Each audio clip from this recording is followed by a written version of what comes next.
ডোমকল থানার রাজাপুর ঘাট থেকে গ্রেপ্তার বাংলাদেশি ও ভারতীয় দালাল অনুপ্রবেশকারী।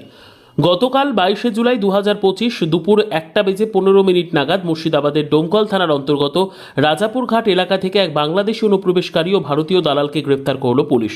ধৃত বাংলাদেশি অনুপ্রবেশকারীর নাম ছোটন মণ্ডল, বয়স 28, পিতা কামরুল মণ্ডল, বাড়ি বাংলাদেশের গ্রাম দৌলতপুর থানার জামালপুর, জেলা কুষ্টিয়া এলাকায়।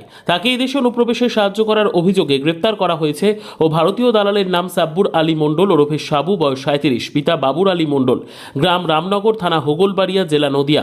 ডোমকল থানার পুলিশ দুজনের বিরুদ্ধে যথাযথ ধারায় মামলা রুজু করে আদালতে পেশ করে এবং তাদের 7 দিনের পুলিশ হেফাজতের আবেদন জানায়। পুলিশ সূত্রের খবর, এই চক্রের সঙ্গে আরও কেউ জড়িত রয়েছে কিনা তা জানতেই জোরদার তদন্ত শুরু হয়েছে।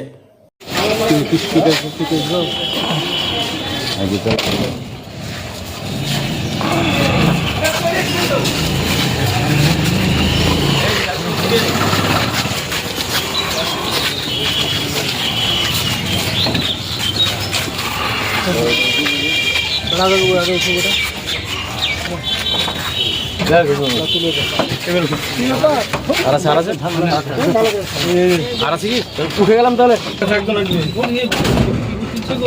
ঠিক আছে।